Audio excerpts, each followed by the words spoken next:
My dad's bratty new stepdaughter viciously bullied me at his wedding, not knowing I was about to be her stepsister. I arrived at the hotel early with my new stepmother's something blue, planning to surprise her before the ceremony. We'd been close ever since she and my dad got together, and she even picked me to be her maid of honor instead of her own daughter Rafaela, who I'd never actually met. But when she walked in, I recognized her right away. Ratty extensions and fake tan and all. I'd lost 60 pounds since the last family photo my dad had shared, and my hair was now blonde instead of brunette, so she didn't realize I was the girl who was about to be her new sister. "Excuse me, what the hell are you doing in here?" she demanded, looking me up and down with disgust. "This is a private bridal suite for family and invited guests only. How did you even get past security?" Before I could explain, she called out, "Girls, we have a problem." Some random woman broke into the suite. I tried to say, but she cut me off immediately. And honestly, part of me wanted to see what kind of person my new stepsister really was before she knew who I was. "Oh my God, look at your dress," Rafaela said, circling me like a predator. "Did you get that at Goodwill? It's so pathetic when poor people try to sneak into nice events. You probably saw the wedding announcement online and thought you could pretend to belong here." 2 other bridesmaids came in and she announced, "Look at this tragic woman trying to blend in with that awful dress and those palest shoes. It's actually sad." When I said I was here for the wedding, she laughed and said, "You're not on the guest list. I'm the bride's daughter and I know every single person invited. You're probably one of those psycho wedding crashers who tries to steal gifts or food. What's your scam? Pretending to be someone's plus one?" Rafaela's posse started filming me with their phones, and I realized if I identified myself now, this video of me dripping with humiliation would exist forever. She grabbed my purse off the table and dumped it out, my dead mother's pearl necklace clattering across the floor. "Let's see what you're trying to steal. Oh look, cheap drugstore makeup and a phone with a cracked screen. Definitely not someone who belongs at a $100,000 wedding." She kicked my mother's necklace and said, "Fake pearls too. How embarrassing." When I bent to pick them up, she stepped on my hand. "Security is on their way," she announced, though she hadn't called anyone. "But first, tell us who you really are.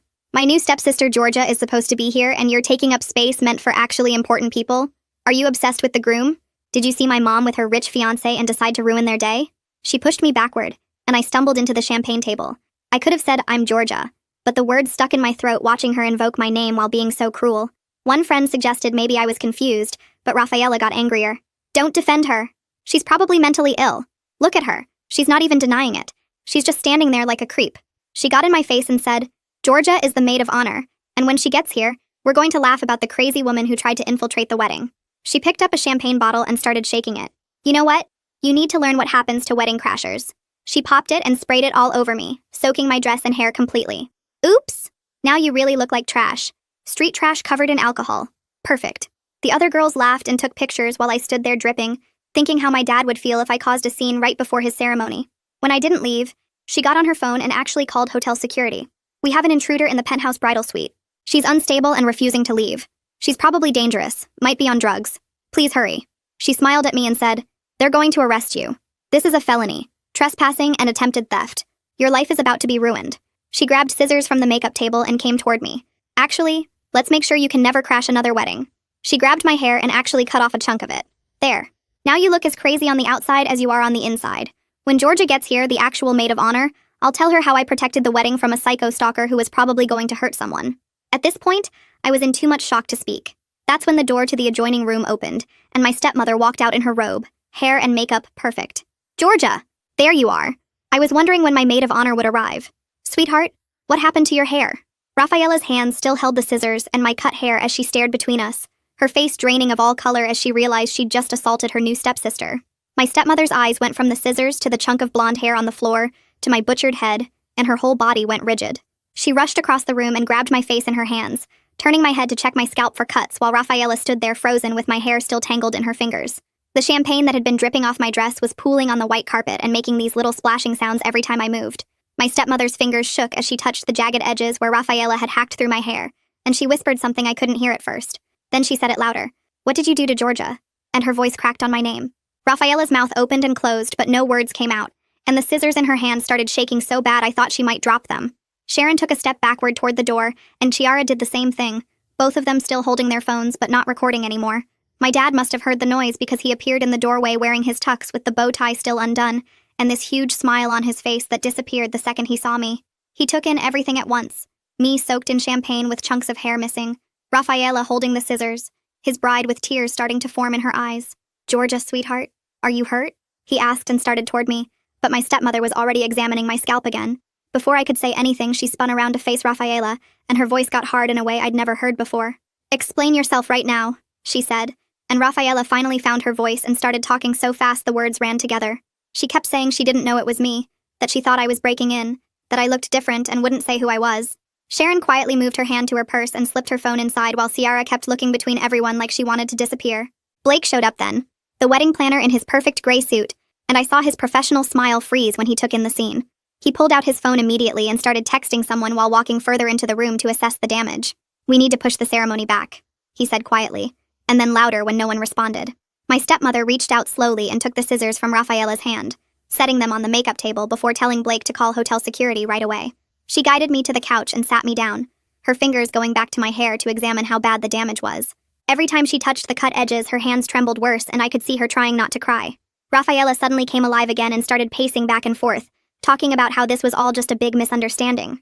She kept saying I should have told her who I was, that I was acting weird, that anybody would have done what she did if they thought someone was breaking into their mom's wedding. My dad's face got darker with every word, and he moved to stand between me and Rafaela like he was protecting me, even though she wasn't holding the scissors anymore. Julius from hotel security arrived faster than I expected. This tall guy in a dark uniform who took one look at the room and immediately started taking control. He asked everyone to stay calm and started moving people to different parts of the suite, putting Rafaela near the window and keeping me on the couch with my dad and stepmother. The whole feeling in the room changed when he walked in because suddenly this wasn't just family drama anymore, but something that might involve the police. I hadn't said much since my stepmother walked in, but when Julius asked what happened, I finally found my voice. "I want to file a complaint for assault," I said, and watched Rafaela's face go white. She started crying immediately, these big dramatic sobs while saying, "I couldn't do this. Not today. Not on her mom's wedding day." My stepmother closed her eyes like she was in physical pain, caught between her daughter who had done something terrible and doing what was right. Julius turned to Sharon and Ciara and asked if they had witnessed what happened, and both of them nodded slowly. He asked them not to leave and said he'd need statements from them and wanted to know if anyone had recorded anything. I saw Kiara's hand move toward her purse without thinking about it, and Julius noticed it too. Blake stepped closer to Julius and started whispering something about needing to handle the vendor calls immediately. His phone was already buzzing nonstop, and I could see text messages piling up on his screen. He walked over to the window and started making calls one after another, his voice calm and professional as he told people there were technical difficulties with the sound system. Julius turned to me and asked if I had any physical injuries that needed documenting. I held out my hand where Rafaela had stepped on it and showed him the red marks across my knuckles. Then I picked up my mother's pearl necklace from where I'd gathered it off the floor earlier and pointed out the scratches that weren't there this morning. Julius took out his phone and photographed my hand from different angles, then took close-ups of the damaged pearls. He made notes in a small notebook about property damage and asked me how much the necklace was worth. I told him it was priceless because it belonged to my dead mother, but the insurance value was around $3,000. Blake was still on the phone telling someone the ceremony would start 90 minutes late, and I heard him mention that guests were already arriving downstairs. My dad moved closer to me and put his hand on my shoulder, asking quietly if I was really okay or if I needed medical attention. I shook my head, but my stepmother came over and asked Blake to give us a moment alone. She guided me to the corner of the room near the bathroom door, while everyone else stayed busy with their tasks. Her eyes were full of tears, and she kept touching my ruined hair gently. She asked what I needed from her right now, and I told her straight out that Rafaela needed to face real consequences, not get away with assault just because it was a wedding day. My stepmother nodded slowly, and I could see how much it hurt her to hear that, but she understood. Rafaela suddenly started moving toward us from across the room, but Julius stepped right in front of her and held up his hand. He told her she needed to maintain distance during an active investigation and couldn't approach the victim. Rafaela's face went red and she started yelling that this was ridiculous, that I was ruining everything on purpose just to hurt her mother. Sharon shifted uncomfortably and moved away from her friend, clearly not wanting to be associated with the outburst. Kiara walked up to Julius quietly and tapped his arm to get his attention. She said she had something important to show him and pulled out her phone. I watched her unlock it and show him the screen, explaining that she'd recorded the whole thing from when I first walked in. She said what Rafaela did was wrong and she was willing to share the video as evidence even though they were friends. Rafaela stared at Ciara with her mouth open like she couldn't believe the betrayal. Blake ended another call and came back to the group with sweat on his forehead. He announced that we could push the ceremony back 1 hour maximum before we'd lose our venue slot completely. The reception hall had another wedding after hours and couldn't accommodate any longer delay. My stepmother's face showed every bit of stress as she tried to decide whether to go ahead with the wedding or postpone everything. The weight of choosing between her wedding day and dealing with what her daughter had done was visible in how her hands shook. I couldn't stand there anymore watching everyone deal with Rafaela's mess, so I excused myself to the bathroom. The second I closed the door behind me, I saw my reflection in the mirror, and the tears finally came. My hair looked like someone had taken a chainsaw to it with one whole section missing, and the rest uneven and jagged. I sat on the closed toilet seat and sobbed into my hands, letting out all the shock I'd been holding in. A gentle knock came at the door, and a woman's voice asked if she was in the right place. She said her name was Megan Hicks, and Blake had called her as an emergency stylist to help with a hair situation. Her kindness in that moment, the soft way she spoke through the door, broke through the last of my control, and I cried harder. I opened the door and let her in, watching her professional smile falter when she saw the damage. She immediately started examining my hair, running her fingers through it to see what she had to work with. She opened her case full of scissors and styling tools and told me she could make this work, that she'd seen worse and fixed it. While she started evening out the edges, I could hear voices getting louder in the main room. My dad's voice carried through the door as he told Rafaela her behavior was completely inexcusable, and she'd shown everyone exactly what kind of person she really was. Rafaela's dramatic sobs followed immediately, the kind that sounded more like performance than real crying. Megan kept working steadily, not commenting on the drama outside as she shaped what was left of my hair into something that looked intentional instead of attacked. Julius knocked on the bathroom door and said he needed to speak with me when I was ready. Megan told him we needed 10 more minutes, and he said he'd wait outside with his supervisor who'd just arrived. She worked faster but still carefully, creating a short pixie cut that actually looked pretty good considering what she started with. The door opened again, and Julius came in with an older man in the same security uniform who introduced himself as Julius's supervisor. They had papers in their hands, and Julius explained that if I wanted to press charges, I needed to sign the forms now. He said the hotel took assault very seriously and had a zero-tolerance policy for violence on their property. The supervisor added that with the evidence they had, charges would definitely stick, and Rafaela could be arrested today. The decision felt huge knowing it would happen at my dad's wedding, but I picked up the pen anyway. Through the bathroom door, we heard my stepmother's voice, clear and firm despite the emotion in it. She announced that the ceremony would proceed in 45 minutes, but would be scaled down to immediate family only. The reception was postponed indefinitely, until they could reorganize everything properly. Then her voice got harder as she told Rafaela she would not be participating as a bridesmaid, or in any part of the ceremony. The silence that followed felt heavy with the reality of consequences finally landing. Sharon knocked on the bathroom door and asked if she could come in for a second. I nodded and she slipped inside, watching Megan work on evening out the jagged edges of my hair. She stood there fidgeting with her phone for a moment before saying she was sorry for not stopping Rafaela when things got out of hand. She admitted they all knew Rafaela could be mean sometimes, but never expected her to go that far with the scissors and champagne. Her hands shook as she talked, and I could see she was genuinely upset about what happened. Megan kept working steadily, using her thinning shears to blend the shorter pieces into something that looked intentional. My dad's phone started buzzing, and he answered it, putting it on speaker when the family attorney's voice came through. The attorney told me to document everything right now while it was still fresh in my memory. He said to take photos of the red mark on my hand where Rafaela stepped on me and get pictures of my damaged dress and mother's scratched pearls. Dad grabbed his phone and started taking pictures of my hand and the champagne stains, while the attorney explained we needed written statements from all the witnesses immediately. Through the door, we could hear Rafaela's voice getting louder as she talked to her mother. She was saying this whole thing was my fault for not telling her who I was right away.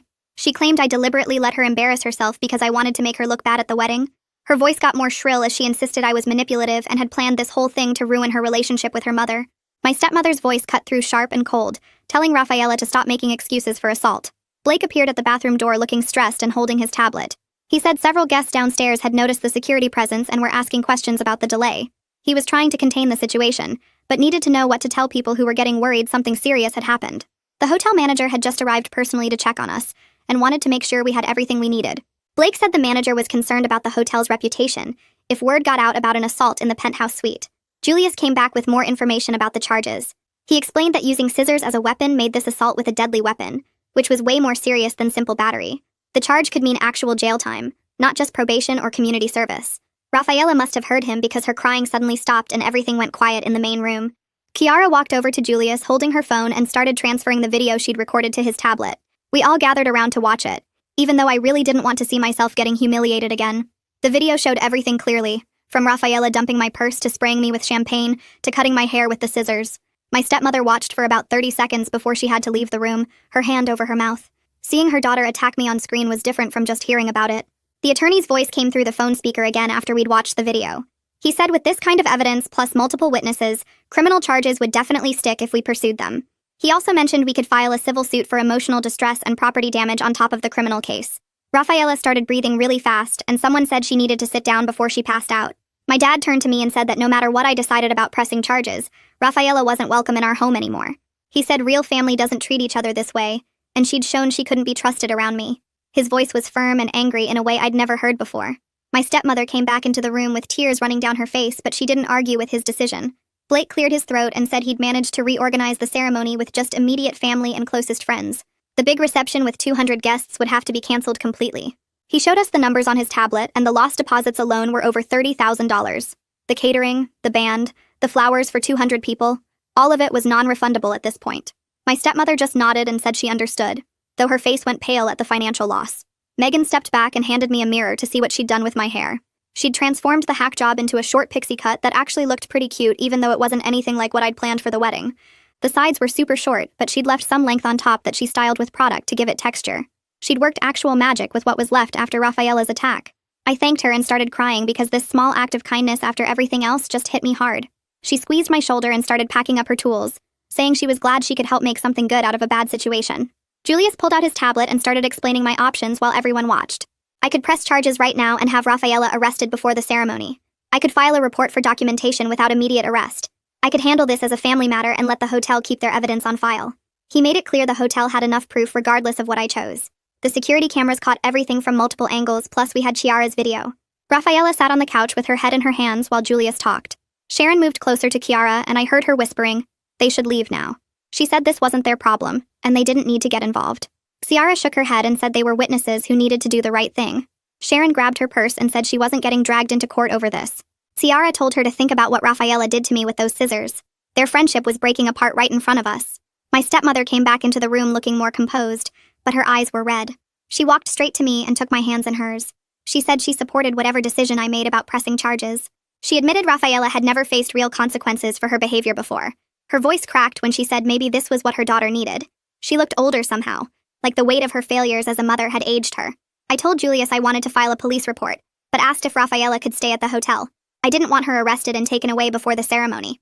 Julius checked with his supervisor on the phone and said they could accommodate that. Rafaela would need to stay in a separate room with hotel security supervision. It was more kindness than she'd shown me when she was cutting my hair. The makeup artist came over and started working on my face, which was streaked with tears. My dad went down to the parking garage to get my backup dress from his car. The champagne-soaked one was completely ruined and smelled like alcohol. Everyone pretended not to notice I was basically starting over from scratch. Megan worked quickly to fix my makeup while Blake made more phone calls. Julius explained the terms to Rafaela, who nodded without looking up. She agreed to the supervised isolation rather than being taken to the police station immediately. 2 security guards came to escort her to a small office on another floor. She stood up slowly and looked at her mother one last time. Her face was desperate and pleading, but my stepmother just nodded. Rafaela followed the guards out without saying anything else. Blake came over with his phone showing me the updated timeline. Guests were starting to ask about the delay and getting restless downstairs. He told them there was a minor medical emergency, but everything was under control. He said the truth would create more drama than anyone needed right now. Some guests were already posting on social media asking what was happening. Blake had his assistant monitoring the post to make sure nothing got out. My stepmother sat down next to me while Megan finished my makeup. She asked if I still wanted to be her maid of honor after everything. I told her yes because Rafaela didn't get to take that from me too. She hugged me tightly and whispered apologies for what her daughter had done. She said she should have seen this coming and done something sooner. I didn't know what to say, so I just hugged her back. We had 30 minutes until the modified ceremony would start. I helped my stepmother with the final touches on her dress and veil. We didn't talk about Rafaela or what would happen after today. The silence felt weird but also necessary after all the chaos. My dad came back with my backup dress, which was simpler than the ruined one. It was navy blue instead of the lavender one soaked in champagne. Everyone turned away while I changed behind a screen in the corner. The new dress fit fine even though it wasn't what I'd planned. Sharon and Chiara were giving their written statements to Julius at the desk. They wrote down everything they saw from start to finish. Julius had them sign and date the papers for the official record. Sharon finished first and left without saying goodbye to anyone. Chiara came over to me before leaving and squeezed my hand. She whispered that she was sorry for everything that happened. She said Rafaela had always been mean, but never this bad. Their departure felt like another consequence Rafaela hadn't thought about. Blake checked his watch and said we needed to head down for the ceremony now, or lose the venue completely. I walked downstairs with my dad holding my arm, while my stepmother followed with Blake making last-minute adjustments to her veil. The ceremony room looked huge with just 20 people scattered in the front rows instead of the 200 chairs they'd set up. My dad kept looking at me every few seconds while I stood next to his bride holding her bouquet. The empty spots where Rafaela and the bridesmaids should have been standing made everything feel weird and quiet. The officiant started the ceremony, and when my stepmother said her vows about blending our families with love and respect, her voice cracked and she had to pause. I saw my aunt dabbing her eyes with a tissue even though she didn't know what had happened upstairs. The ceremony ended quickly without all the readings and special music they'd planned. We took a few photos, but everyone looked stiff and uncomfortable. Julius came over while the photographer was packing up and quietly told us that Rafaela had been taken to the police station for processing. My stepmother just nodded and turned away without asking anything else. The big reception was canceled, so we just went to the hotel restaurant for dinner with the family members who'd stayed. Everyone picked at their food and made small talk about the weather and traffic. My dad kept his hand on mine the whole meal and squeezed it whenever someone tried to ask about Rafaela. After dinner, my stepmother asked me to come to the hallway for a minute. She handed me a check and said it would cover any medical bills, the dress, my mom's necklace repair, and therapy if I wanted it. She also said she was sorry for everything her daughter had done and that she should have seen this coming. I took the check and told her it wasn't her fault, but we both knew that wasn't completely true. 2 days later, I sat in a small office downtown while a prosecutor went through all the evidence Julius had collected. She showed me the video from Ciara's phone and the photos of my hand and my cut hair. She explained that Rafaela would be charged with assault and battery, which would go on her permanent record. The prosecutor said with the video evidence and witnesses, Rafaela would probably get probation and community service since it was her first offense. She asked if I was okay with that, or if I wanted to push for more serious charges. I said probation was fine because I just wanted this to be over. The next week, Rafaela's lawyer called about a plea deal where she'd do anger management classes and stay away from me for 2 years. The restraining order meant she couldn't come to any family events I was at or contact me in any way. I agreed because dealing with a trial would just drag everything out longer. My stepmother called me a few days later to say she'd signed herself and Rafaela up for family therapy. She said she realized she'd let Rafaela get away with too much for too long and they needed professional help. She told me Rafaela's mean behavior didn't start overnight, and she felt responsible for not stopping it sooner. 3 weeks after the wedding, my hair had grown out enough that the stylist could shape it into something normal looking. My mom's pearl necklace came back from the jeweler fixed, but I could still see tiny scratches when the light hit them a certain way. My hand had healed completely, but sometimes I still felt that phantom pressure from Rafaela's shoe. The physical stuff was getting better, but I kept having dreams about being trapped in that suite while everyone laughed at me. My dad started taking me out for dinner every Tuesday, just the two of us. He'd pick restaurants far from where we might run into anyone we knew, and we'd talk about everything except the wedding. One night, he told me he was proud of how I'd handled everything, and that Rafaela would never be allowed near me again. He said he'd make sure of it even if it meant missing some holidays with his wife. He also said he wished he'd protected me better, and that he should have known something was wrong when Rafaela didn't want to meet me before the wedding. These dinners became the best part of my week because it felt like I had my dad back without all the step-family drama. My stepmother kept sending me updates about Rafaela's community service at a homeless shelter and how therapy was going. She said Rafaela was learning about consequences and starting to understand how wrong she'd been. I never responded to these texts, but I didn't block her number either. Part of me hoped Rafaela would actually change, but mostly I just wanted to forget she existed. The wedding felt like it had happened years ago, even though it had only been a few weeks. Everyone in our family acted different now, more careful and quiet around each other. The family we were supposed to become at that wedding never really formed. Instead, we became something else, something broken that we were all trying to figure out how to live with. The first sign things were getting worse came when my phone started blowing up with notifications. Blake had tried to keep the wedding mess private, but someone posted the security footage online. Within hours, the video of Rafaela cutting my hair with scissors was everywhere. People I hadn't talked to in years were sending me links and asking if I was okay. The comments under the videos called Rafaela every name you could think of. Someone even made a meme out of her shocked face when my stepmother said my name. I turned off all my social media accounts and stopped checking my phone except for family. My coworkers kept bringing it up at lunch until I started eating at my desk. The local news picked up the story and ran it as a warning about wedding violence. Rafaela's face was all over town as the girl who attacked her stepsister with scissors. My stepmother started texting me every few days with updates I didn't ask for. She told me Rafaela was doing community service at a homeless shelter downtown. She said the judge made her work there 3 days a week for 6 months. She sent pictures of Rafaela serving food and cleaning tables. She wrote long messages about how Rafaela was learning what real problems looked like. She said Rafaela cried after her first day seeing families with kids living on the streets. I never wrote back, but I read every message. Part of me wanted to know she was actually facing consequences. Part of me just wanted to forget she existed. 6 weeks after the wedding, a thick envelope arrived from Rafaela's lawyer. Inside was a 3-page letter in Rafaela's handwriting. She wrote about growing up jealous of the attention her mom gave other people. She admitted she'd been mean to lots of people before me. She said she was embarrassed by how she acted and understood if I never wanted to see her again. She didn't make excuses or blame anyone else. She just said she was sorry and working on being better. I read it twice, then put it in a drawer. I wasn't ready to forgive, but I noticed she'd actually tried. My stepmother asked if we could meet for lunch a month later. We went to a quiet place outside town where nobody would recognize us. She looked older and tired, but she smiled when she saw me. We talked about safe topics at first, like the weather and work. Then she told me she'd been going to therapy too to understand how she'd raised someone capable of such cruelty. She said she realized she'd always made excuses for Rafaela instead of teaching her consequences. She never asked me to forgive Rafaela or even talk to her. She just worked on earning back my trust one lunch at a time. We started meeting every 2 weeks and slowly it got easier. 3 months after the wedding, Dad planned his birthday dinner at his favorite steakhouse. Just him, my stepmother and me at a corner table. Nobody mentioned Rafaela or asked why she wasn't there. We laughed about Dad's bad jokes and shared dessert. My stepmother gave him a watch and I gave him concert tickets. It felt like a real family dinner for the first time since the wedding. We took pictures together and everyone looked actually happy. That night felt like proof we could be okay without Rafaela around. A few weeks later, my stepmother called to say Rafaela had finished her counseling program. She said Rafaela wanted to apologize in person and make things right. I thought about it for a day, then called back. I told her I was glad Rafaela was getting help, but I wasn't ready to see her. Some things can't be fixed with apologies. My stepmother said she understood and wouldn't bring it up again. She kept her word and never pushed me about it. The hotel sent a formal letter apologizing for the security breach and trauma I experienced. They offered to pay for all my therapy sessions for a year. Julius called personally to check how I was doing. He said the hotel had changed their policies because of what happened. He sent flowers on my birthday with a note saying he hoped I was healing. The manager comped our entire wedding bill as an apology. These strangers showing kindness helped more than they probably knew. 6 months after that horrible day, I woke up one morning and realized I felt normal again. Dad and my stepmother seemed stronger after surviving the crisis. They'd learned to communicate better and set boundaries. I'd learned to protect myself and not feel guilty about it. Rafaela was still getting help somewhere far away. We were all in better places than we'd been at that wedding. The family we'd planned to be never happened, but what we built instead was honest and real. That's a wrap for now. Thanks for just hanging out and exploring all these little details with me. Until next time, subscribe for more content like this.